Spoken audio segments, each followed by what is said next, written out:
Education ground চ্যানেলে সকলকে জানাই স্বাগত। আশা করি সবাই ভালো আছো। আমি তোমাদের সঙ্গে সৌরভ। আজকে আমরা বায়োলজির অন্যতম একটি টপিক করডাটা অর্থাৎ প্রাণী রাজ্য নিয়ে কি করবো আলোচনা। এর আগে নন করডাটা পার্ট নিয়ে আমরা আলোচনা করেছি। যারা সেই ভিডিওটি দেখুন তারা অবশ্যই সেই ভিডিও দেখো। তারপরে কি এই ভিডিওটি দেখো, তার দুটোর সঙ্গে একসঙ্গে লিঙ্ক থাকবে। তাহলে আজকে আমরা আলোচনা কি করডাটা। করডাটা মানে কি মেনলি মেরুদণ্ডী গোষ্ঠী যে সমস্ত প্রাণীগুলো রয়েছে তাদের বিভিন্ন বৈশিষ্ট্য ক্যারেক্টারিস্টিক নিয়ে কি করবো আমরা আলোচনা করব। করডাটা এই ভাগগুলি আমরা পূর্বেই বুঝিয়েছি, আরেকবার বলে দিচ্ছি। করডাটাকে প্রধানত আমরা এই ক্যাটাগরিতে ভাগ করতে পারি। পিসেস মানে কি মৎস্য প্রজাতি রয়েছে, যে ফিশ বলি আমরা, মৎস্য প্রজাতি। আরেকটা কি 2 নম্বর রয়েছে উভচর, 3 নম্বরে সরীসৃপ, 4 নম্বরে পক্ষী, 5 নম্বরে কি স্তন্যপায়ী। আজকে আমরা এদের বৈশিষ্ট্য নিয়ে আলোচনা করব। এখন অনেকে যারা দেখোনি পূর্বের ভিডিওটি তারা জানবে না, আর যারা দেখেছো তারা তো অবশ্যই জানবে। করডাটা করডাটা মানে কি, যদি সহজভাবে আমরা বলি, যাদের মেরুদণ্ড আছে তাদেরকে সাধারণত আমরা করডাটা বলি। কিন্তু এই ডেফিনেশনটাও আলটিমেটলি ভাবে সত্য না। যদি সঠিকভাবে বলতে চাই তাহলে বলবো যে সমস্ত প্রাণীর জীবনের কোনো না কোনো পর্যায়ে নটোকর দেখা যায়। নটোকর দেখা যায়, নটোকর। তাহলে জীবনের কোনো না কোনো পর্যায়ে নোটোকর দেখা যায়, তখন আমরা তাকে বলবো করডাটা। এখন অনেকের মনে প্রশ্ন, নোটোকর ব্যাপারটা। শিশু যখন ভ্রূণ অবস্থায় থাকে তখন কি যদি মেরুদণ্ড থাকে না, তখন মেরুদণ্ডের মতো একটা ফ্লেক্সিবল একটা অংশ দেখতে পাওয়া যায়, নরম এবং ফ্লেক্সিবল অংশ। সেটাই পরবর্তীতে ভার্টিবাল কলামের পার্ট হয় আর মেরুদণ্ডের অংশ হয়, মেরুদণ্ডে পরিণত হয়। সেটাই হলো কি নোটোকর। তাহলে আমরা বলতে পারি যাদের জীবনে কোনো না কোনো পর্যায়ে নোটোকর দেখতে পাওয়া যায় তাদেরকে বলা হয় কি করডাটা। আজকে আমরা সেই করডাটা প্রাণীদের বিভিন্ন বৈশিষ্ট্য নিয়ে কি করবো আলোচনা করব। আর করডা পরে এর তো নোটোকর থাকবে, এটা জীবনের কোনো না কোনো পর্যায়ে। আর কি স্নায়ুরজ্জু দেখতে পাওয়া যায়। স্নায়ুরজ্জু কোথায় থাকে, মেরুদণ্ড মানে পিছনের দিয়ে থাকে। তাহলে কি দেখতে পাওয়া যায়, স্নায়ুরজ্জু। এই হলো বেসিক বৈশিষ্ট্য। তাহলে করডাটার বৈশিষ্ট্য বলে আমরা কি বলবো, এদের নটকর থাকবে এবং পৃষ্ঠদেশে কি দেখতে পাওয়া যায়, স্নায়ুরজ্জু দেখতে পাওয়া যায়। এটা হলো অন্যতম বৈশিষ্ট্য। তাহলে করডাটার মধ্যে কারা রয়েছে, এরা রয়েছে মৎস্য শ্রেণীর বিভিন্ন প্রাণী, উভচর, সরীসৃপ, পক্ষী, স্তন্যপায়ী। তাহলে কি মৎস্য, মৎস্যরা কোথায় থাকে মেনলি, তোমরা সবাই বলবে অ্যাকুয়াটিক। এরা অবশ্যই অ্যাকুয়াটিক, মানে এরা জলে থাকে, 1 নম্বর বৈশিষ্ট্য গেল। তারপরে কি জলে থাকবে, আর এদের শ্বাসঙ্গ কি থাকবে, এদের শ্বাসঙ্গ কি ফুলকা থাকে। রেসপিরেটরি অর্গান কি ফুলকা, 2 নম্বর। আর এদের দেহ কি হয়, মৎস্যজাত প্রাণী বিভিন্ন ধরনের আঁশ দিয়ে তৈরি, প্লাকোয়েট আঁশ বা সাইক্লোয়েট আঁশ দিয়ে কি এদের দেহ কি হয়, তৈরি হয়। এরা কি রক্তের প্রাণী হয়, এরা সাধারণত কি শীতল রক্তের প্রাণী। তাই এদের ব্লাড কি হবে, কোল্ড হবে। তাহলে এই হলো কি মাছেদের বুঝে। এদের হার্টের প্রকোষ্ঠ কয়টা হবে, যে হৃৎপিণ্ড থাকে, হার্টের প্রকোষ্ঠ হবে এদের কয়টা, 2টো থাকে হার্টের কি প্রকোষ্ঠ। তাই আমাদের কতগুলি আমরা বৈশিষ্ট্য এখানে জানতে পেলাম। এরপরে আমরা কিন্তু ডিটেলস ভিডিও নিয়ে আলোচনা করবো, সেখানে সব লেখা থাকবে, তোমাদের কোনো অসুবিধা নেই। তাহলে হার্টের প্রকোষ্ঠ কয়টা, 2টা। এদের রক্ত কি শীতল রক্তের প্রাণী। এরা জলে থাকে, এদের কি দেখতে পাওয়া যায়, ফুলকা দেখতে পায়। আর এদের দেহ কি দিয়ে তৈরি, আঁশ দিয়ে তৈরি। কি ধরনের আঁশ থাকে, প্লাকোয়েট ও সাইক্লোয়েট টাইপের কি আঁশ দিয়ে তৈরি। এটাই হলো কি মৎস্য শ্রেণীর প্রাণীদের বৈশিষ্ট্য। তাহলে আশা করি বোঝা গেল মৎস্য। আর এদের তো রেচন, এদের রেচন পদার্থ কিটাও পরীক্ষায় আসে। এদের রেচন পদার্থ হলো অ্যামোনিয়া। দেখো কিভাবে মনে রাখবো, অ্যামোনিয়া তো প্রচন্ড ক্ষতিকারক। আর এরা কি জলে থাকে, জলে থাকতে পারে কি অতটা জলের সঙ্গে লিকুইডটাকে জলের সঙ্গে সামঞ্জস্য হয়ে যায়, কি অতটা ক্ষতি করে না। যেমন পাখিদের কি হয়, ইউরিক অ্যাসিড। আমাদের যেমন রেচন পদার্থ কি মানুষের ক্ষেত্রে আর কি ইউরিয়া। তাহলে বোঝা গেল ব্যাপারটা কি। তাহলে পিসের বৈশিষ্ট্য পড়লাম আমরা, মৎস্যর যে মোটামুটি যে বৈশিষ্ট্যগুলো থাকে তা আমরা জানলাম। এরপরে আমরা ডিটেলসে জানবো, তারপর একটু জেনে নেই উভচরের বৈশিষ্ট্য। তাহলে উভচররা কি, উভচররাও কি ব্লাড কোল্ডেড, ব্লাড কি কোল্ড, মানে কি শীতল রক্তের প্রাণী। এতটুকু বোঝা গেল। আর উভচর মানে কি, যে সমস্ত প্রাণী জীবনের একটি দশা স্থলে এবং কি অপর দশা কি জলে কাটায় তাদেরকে বলা হয় উভচর। তাহলে উভচরের একটি সবচেয়ে উদাহরণ কি, ভালো উদাহরণ হলো কি ব্যাঙ। ব্যাঙকে আমরা কি উভচর। ব্যাঙ যখন ব্যাঙাচি অবস্থায় থাকে তখন কি করে, ব্যাঙাচি অবস্থায় থাকে কি জলে থাকে, আর তখন কি ফুলকার সাহায্যে এরা শ্বাসকার্য চালায়। তার পরবর্তীতে যখন এরা মানে পূর্ণাঙ্গ ব্যাঙে পরিণত হয় তখন এরা কি করে, আমাদের যে ফুসফুস রয়েছে, ফুসফুসের সাহায্যে তারা কি করে শ্বাসকার্য চলায়। তাহলে এই যে ব্যাঙকে বলা হয় কি একটা উভচর প্রাণী, কারণ কি জীবনের একটি দশা স্থলে আর অপর দশা কি জলে। এদের রক্ত কি ব্লাড কোল্ড দেখতে পাওয়া যায়, মানে কি এদের শীতল রক্তের প্রাণী। তাহলে উভচরদের হার্টের প্রকোষ্ঠ কতগুলি থাকে? এদের হার্টের প্রকোষ্ঠ থাকে কয়টি? 3টি। উভচরদের হার্টের প্রকোষ্ঠ কয়টি? 3টি। ব্যাঙ হলো কি উভচরদের কি একটা উদাহরণ। দেখো উভচররা শ্বাসকার্য চলায় কিভাবে? এদের তো বললাম একটা তো জলের সময় থাকে, আর কি এরা কি শীত ঘুম দেয়। শীত ঘুম মানে কি, যখন ঠান্ডার সময় থাকে বছরে একটি সময় তারা কি করে শ্বাসকার্য মানে কোনো এক জায়গায় স্থিরভাবে থাকে, গা ঢাকা দিয়ে থাকে, এবং কি তখন তারা কি ত্বকের সাহায্যে কি করে শ্বাসকার্য চলে। কিসের সাহায্যে তারা তখন তারা শ্বাসকার্য? ত্বক। দেখো ব্যাঙাচি যখন থাকে ব্যাঙাচি অবস্থায় ফুলকা, ব্যাঙ হলে ফুসফুস সাধারণ সময়ে, আবার যখন শীত ঘুম দেয় তখন কি ত্বককেও তারা কি শ্বাসকার্য চলনের জন্য কি করে, ইউজ করে। আশা করি উভচর সম্পর্কে বোঝা গেল। উভচর মানে কি যারা জীবনের একটি দশা স্থলে এবং কি অপর দশায় জলে কাটায় তাদেরকে আমরা বলি উভচর। তাহলে উভচরের সবচেয়ে উল্লেখযোগ্য উদাহরণ কি? আমাদের ব্যাঙ। বোঝা গেল। আর এদের হার্টের প্রকোষ্ঠ থাকে কয়টা? 3টা। এই হলো আমাদের উভচরের বৈশিষ্ট্য। এবার আমরা বলবো সরীসৃপ। সরীসৃপের যখনই কথা বলবে তখনই তোমরা কি করবে, সাপের কথা মনে রাখবে। তাহলে সাপ কি করে?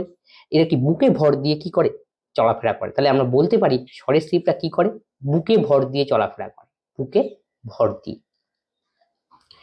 এদের রক্ত কি, এরাও কি কোল্ড ব্লাডেড প্রাণী। সাপ হলো কি সরীসৃপের একটি কি উদাহরণ। এখন অনেকের মনে বুঝতো কোল্ড ব্লাড আর আমাদের কি, আমাদের তো ওয়ার্ম ব্লাড মানে উষ্ণ ব্লাড। কোল্ড ব্লাড মানে কি, এদের কি পরিবেশ অনুযায়ী নিজেদের দেহের টেম্পারেচারকে অ্যাডজাস্টমেন্ট করতে পারে, এটাই হলো কোল্ড ব্লাড আসলে। গেল। এবার আমরা আলোচনা করব কি পক্ষী নিয়ে। পক্ষী মানে যত পাখি রয়েছে আমাদের সেটাই হলো কি পক্ষী। পক্ষীদের বৈশিষ্ট্য কি? 1 নম্বর বৈশিষ্ট্য সবাই বলবে এরা উড়তে পারে। এদের কি থাকে, দেহে পালক দিয়ে ঢাকা থাকে। আর এদের কি থাকে, শ্বাসঙ্গ হিসাবে যদি আমরা বলি এদের কি দেখতে পাওয়া যায়, ফুসফুস দেখতে পাওয়া যায়। আর এদের হার্টের প্রকোষ্ঠ কি ঠিক মানুষের মতন, 4টি প্রকোষ্ঠ দেওয়া যায়, দেখতে পাওয়া যায়। হৃৎপিণ্ডে ডানুনিন্দ, বামনিন্দ, ডান নিলয় আর কি বা। বোঝা গেল, এটা হলো পক্ষী। আর এদের রেচন পদার্থ কি? পক্ষীদের ইউরিক অ্যাসিড। Uric acid. আর পক্ষীরা কি করে? পক্ষীরা ডিম পাড়ে। এবার আমি এটার প্রকৃত বৈশিষ্ট্য মোটামুটি আমরা জেনে গেলাম। এবার আমরা আলোচনা করবো কি স্তন্যপায়ী। স্তন্যপায়ী বলতে আমরা সঙ্গে সঙ্গে মানুষের কথা মনে রাখবো, আর বিভিন্ন যে বাঘ, গরু, ছাগল সমস্ত প্রাণী কি স্তন্যপায়ী উদাহরণ। তাই স্তন্যপায়ীরা কি করে? স্তন্যপায়ীরা কি করে, সরাসরি কি করে বাচ্চা প্রসব করে, এবং কি এদের দেহে কি থাকে, পালক থাকে না, এদের দেহে কি থাকে, লোম থাকে কিন্তু। আর সরাসরি বাচ্চা প্রসব করে। আর এদের হার্টের প্রকোষ্ঠ কতগুলি থাকে? এদের হার্টের 4টি প্রকোষ্ঠ থাকে, যেমন আমাদেরও 4টা প্রকোষ্ঠ, ডানুনিন্দ, ডানুনিলয়, বামনিন্দ, বামনিলয়। তাই তোমাকে যদি স্তন্যপায়ীর বৈশিষ্ট্য কি, স্তন্যপায়ী বৈশিষ্ট্য সঙ্গে সঙ্গে তোমাকে মনে রাখতে হবে কি এদের দেহ লোম দিয়ে ঢাকা থাকে, এদের হার্টের 4টি প্রকোষ্ঠ থাকে। স্তন্যপায়ী কি, এদের রক্ত কি, এদের ব্লাড হবে কি ওয়ার্ম হবে মানে উষ্ণ হবে, আমাদের রক্ত হলো উষ্ণ। পক্ষীদেরও কি উষ্ণ, অনেক মিল রয়েছে। পক্ষীরা কি করে? পক্ষীরা হলো কি ডিম পাড়ে, কিন্তু স্তন্যপায়ীরা কি সরাসরি বাচ্চা প্রসব করে। আর পক্ষীরা ডিম পাড়ে, ঠিক আছে। পক্ষীরা উঠতে পারে, আর স্তন্যপায়ীরা কি করে, উঠতে পারে না। এই হলো ডিফারেন্সিয়েশন। তাহলে বোঝা গেল স্তন্যপায়ী কি আর কি। আর স্তন্যপায়ীরা কি করে, যে সমস্ত শাবক হয় তারা কি মায়ের দুধ পান করে, পক্ষীদের ক্ষেত্রে কি সেরকম নেই। এই হলো কি মোটামুটি আমাদের ধারণা। তাহলে মৎস্য, উভচর, সরীসৃপ, পক্ষী, স্তন্যপায়ী নিয়ে আমরা আলোচনা করলাম। এবার আমরা এদের ডিটেলস বৈশিষ্ট্য দেখবো, যেগুলি তোমাদের স্লাইডে রেডি করা থাকবে এবং তোমাদের পড়তেও সুবিধা হবে। তাহলে পিসেস মানে কি, মৎস্য। মৎস্য পড়তেই আমরা প্রথমে মৎস্যকে দুটো ক্যাটাগরিতে ভাগ করি, একটা হলো কি অস্টিকথিস, একটা হলো কন্ডিকথিস। অস্টিকথিস মানে কি, আমরা সাধারণত যে সমস্ত মাছগুলো বলি সেগুলোই হলো অস্টিকথিস, রুই, কাতলা, ইলিশ, মাগুর সমস্ত থেকে অস্টিক। তাহলে বৈশিষ্ট্যগুলো কি, কিন্তু সোজা কোশ্চেন জিজ্ঞেস করবে। এদের অন্তঃকঙ্কাল কি হয়, তো অস্থি দিয়ে তৈরি। আর কন্ডিকথিসের তরুণ আস্থি দিয়ে তৈরি। আর অস্টিকথিসের উদাহরণ কি, রুই, কাতলা, ইলিশ। আর এদের উদাহরণ কি, হাঙ্গর বা করাত যে একটা মাছ রয়েছে সেটা কি এদের উদাহরণ। তাহলে পরীক্ষা আসতে পারে হাঙ্গর কি মৎস্য শ্রেণীর মধ্যে, হাঙ্গর কি প্রজাতির মাছ, কন্ডিকথিস। কাতলা, রুই এটা কি অস্টিকথিস। পরীক্ষা আসতে পারে রুই বা কাতলা মাছের আঁশ সাধারণত কি হয়, সাইকুলেট আঁশ দিয়ে তৈরি, যা আমি পূর্বে আলোচনা করেছি। আর কি কিনোয়ের আঁশ থেকে ভেটকি মাছের ক্ষেত্রে, আর জ্ঞানবের আঁশ দেখতে পাওয়া যায়। এদের ফুলকা কি কানকো দ্বারা ঢাকা থাকে। তাহলে পরীক্ষা আসবে যে মৎস্য শ্রেণীর কস্টিকথিস রয়েছে এদের শ্বাসঅঙ্গ কি, ফুলকা, তোমরা সবাই জানো। আর ফুলকা কি দিয়ে ঢাকা থাকে, এটা কানকুর মতো পর্দা রয়েছে, সেটা কানকু দিয়ে ঢাকা থাকে। আর এদের কি থাকে, মুখছিদ্রের মাথার সামনে থাকে, এবং কি সেখানে পটকা থাকে। পটকা কি করে, ভাসতে উঠতে কি করে সাহায্য করে। এবং কি লেজের পাখনা থাকে। বোঝা গেল। আর উদাহরণ কি, রুই, কাতলা, ইলিশ হলো কি উদাহরণ। আর এদের অন্তর্গত তরুণী স্নিগ্ধ এবং ত্বকে কি থাকে, অনুরূপী প্লাকোয়েড আঁশ দেখতে পাওয়া যায়। পরীক্ষা আসতে পারে কন্ডিস্টিসে কি ধরনের আঁশ থাকে, তাহলে অ্যান্সার কি হবে, প্লাকোয়েড আঁশ দেখতে পাওয়া যায় কি কন্ডিস্টিসে।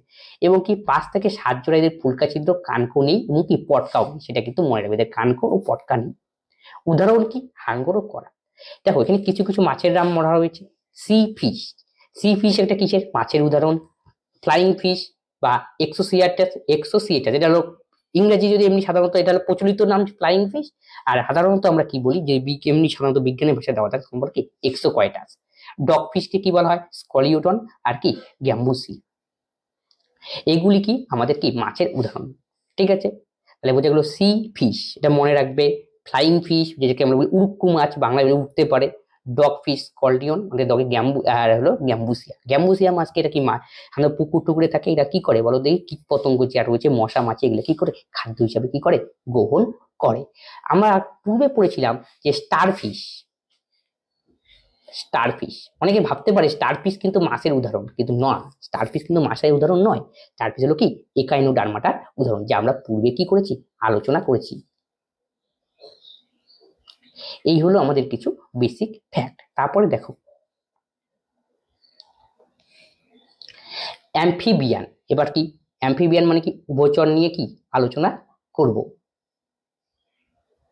তাহলে কি এদের চামড়া কি হয়, ভিজে থাকে এবং কি আঁশ থাকে না। এদের গ্রীবা ও বহিক্ষণ থাকে না, এদের গ্রীবা আর কি বহিক্ষণ, বাইরের যে কর্ণ থাকে আমাদের সেরকম কি থাকে না। এদের গলাটাও কি স্পষ্টভাবে কি আলাদা করা যায় না।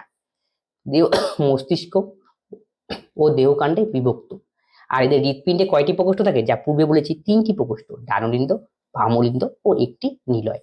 এদের শ্বাসঙ্গ কি, ফুসফুস ও ত্বক। ত্বক কখন ইউজ করে, যখন তারা শীত ঘুমে থাকে তখন ত্বক ইউজ করে। আর ফুসফুস কি সাধারণ সময় ফুসফুস কি করে ইউজ করে। আর ব্যাঙ্গাচি অবস্থা থাকে তখন কি ফুলকা। উদাহরণ কি, ব্যাং এবং কি সালমেন্ডার হলো কি এদের উদাহরণ। এই হলো কি উভচর সম্পর্কে পড়লাম। তাহলে উভচর মানে কি, যারা জীবনের একটি দশা কি স্থলে আর একটি দশা কি জলে কাটায়, তাদেরকে আমরা কি বলি, উভচর। এবার আমরা সরীসৃপ নিয়ে আলোচনা করবো। সরীসৃপ বলে আমি কি বলি, সাপ, গিরগিটি, টিকটিকি, কুমির, কচ্ছপ, এদের কথা মনে রাখবে, তাহলেই আমাদের কি হয়ে যাবে। এদের শ্বাসঙ্গ কি, ফুসফুস এবং কি এদের শুষ্ক ত্বক থাকে, যে আমাদের মধ্যে ফুসফুস সাহায্যে কি শ্বাসকার্য চলায়। এখান থেকে পরীক্ষা কোশ্চেন আসবে, এদের হৃৎপিণ্ডে কয়টি প্রকোষ্ঠ, এদের হৃৎপিণ্ডে হবে 3টি প্রকোষ্ঠ হৃৎপিণ্ডে। এবং এরা কি দিয়ে চলে, বুকে ভর করে, সবাই জানো। এবং কি এদের চামড়া কি শুষ্ক প্রকৃতির। আর এদের ব্লাড কি পরীক্ষায় জিজ্ঞেস করতে পারে, ব্লাড এদের কি শীতল রক্তের প্রাণী, এরা কি শীতল রক্তের প্রাণী। এটা হলো আমাদের সরীসৃপ নিয়ে আলোচনা। আর উদাহরণগুলো দেখে নেবে, সাপ, গিরগিটি, টিকটিকি, কুমির এবং কি কচ্ছপ। এবার আলোচনা করবো আমরা পক্ষী। পক্ষীর থেকে কিন্তু অনেক কোশ্চেন জিজ্ঞেস করে। এদের আকৃতি কি, একটা মাকুর মতো। আর এদের সবচেয়ে অন্য ভাইটাল বৈশিষ্ট্য হলো কি, এদের অগ্রপর যেটা রয়েছে সেটা কি ডানায় রূপান্তরিত হয়। আর পাখিদের কি দাঁত থাকে, পাখিদের কিন্তু কোনো দাঁত থাকে না। এদের চোয়াল কি চঞ্চুতে, আমাদের যেমন ঠোঁট থাকে ওরকম ঠোঁট, আমাদের চোয়ালটা থেকে চঞ্চুতে পরিণত হয়। এদের শ্বাসঙ্গ কি মানুষের মতনই একদম, ফুসফুস হলো কি এদের শ্বাসঙ্গ। এরা কি করে, ডিম পাড়ে, কিন্তু এরা কিন্তু সরাসরি বাচ্চা কি প্রসব করে না। এদের দেহ কি পালক দিয়ে ঢাকা থাকে, আর মানুষের দেহে কি থাকে, লোম থাকে। ঠিক আছে, এখানে দেখো পাখিরা যে ওড়ে, ওড়ার জন্য একটা বোন সাহায্য করে, সেই বোনটার নাম কি, নিউমেটিক বোন, যা কি করে পাখিদের উঠতে সাহায্য করে। পরীক্ষায় জিজ্ঞেস করতে পারে পাখিদের রেচন পদার্থ কি, পাখিদের রেচন পদার্থ হলো ইউরিক অ্যাসিড। আর জলে থাকে, যা থাকে সমুদ্রে, সমুদ্রে থাকে জলচর প্রাণী, তাদের কি অ্যামোনিয়া। আর আমাদের কি দেখতে পাওয়া যায়, আমাদের কি, আমাদের হলো কি, আমাদের হলো ইউরিয়া। মানুষের কি ইউরিয়া হলো রেচন পদার্থ। আর ইউরিক অ্যাসিড কাদের, পক্ষীদের, সেটা মনে রাখবে। পরীক্ষা এখান থেকে জিজ্ঞেস করতে পারে অস্ট্রিচ। অস্ট্রিচ হলো এমন একটা পাখি যে কি করতে উঠতে পারে না, কিন্তু আমরা তাকে কি বলি, পাখি বলি। পেঙ্গুইন যেমন উঠতে পারে না, তাও তারা কি পাখি। এই হলো আমাদের পক্ষী নিয়ে আলোচনা। এখান থেকে খুঁটিয়ে খুঁটিয়ে কি কোশ্চেন জিজ্ঞেস করবে। এবার আমাদের যে আমরা পারি স্তন্যপায়ী প্রাণী। স্তন্যপায়ী সমস্ত বাঘ, গরু, ছাগল সমস্তই রয়েছে স্তন্যপায়ীর মধ্যে। এদের চর্ম কি লোম দিয়ে ঢাকা থাকে, যা পূর্বেই আলোচনা করেছি। এবং এদের ঘর্মগ্রন্থি বর্তমান, এদের কি স্তনগ্রন্থি বর্তমান। এদের বহিঃকর্ণ বা পিনা থাকে, আমাদের বাইরে কর্ণ দেখতে পাই পিনা, কিন্তু ব্যতিক্রম কি তিমির। তিমির কিন্তু কোনো বহিঃকর্ণ বা পিনা দেখতে পাওয়া যায় না। আমাদের বক্ষগহ্বরে কি মধুচেদা থাকে। মধুচেদা মানে কি, আমাদের দেখো আমাদের পেটের একটা অংশ, পেটের নিচের অংশ রয়েছে, আর দেখো উপরে ফুসফুস হৃৎপিণ্ডের সাহায্যে উপরের দিকে রয়েছে, এই যে মধুচেদার সাহায্যে কি দুটোকে পৃথক করা থাকে।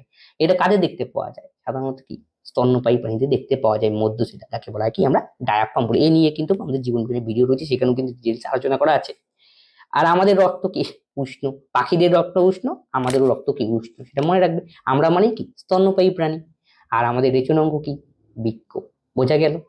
তাহলে উদাহরণ কি, মানুষ, বিড়াল। আর পরীক্ষা অনেক সময় কনফিউশন করতে পারো তোমরা, তিমি এবং ডলফিন।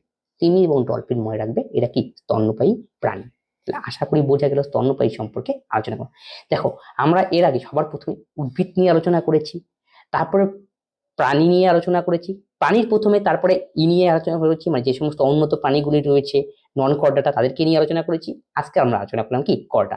ছোট ছোট ক্লাসের আকারে দেওয়া হলো, যাতে কি বুঝতে কি সুবিধা হয় এবং ডিফারেন্সিয়েশন আমরা কি করতে পারি। এখান থেকেই কিন্তু পরীক্ষায় কিন্তু কোশ্চেন আসবে, কারণ যে বিভিন্ন যখন বৈশিষ্ট্যগুলি লেখা রয়েছে, সেই বৈশিষ্ট্যকে তোমাকে ছোট ছোট কোশ্চেন কি করে জিজ্ঞেস করবে, প্রত্যেকটা বৈশিষ্ট্য আমাদের কি ভালো করে পড়তে হবে। যেগুলো বলা হলো সেগুলো কি তোমরা খাতায় নোট করতে পারো।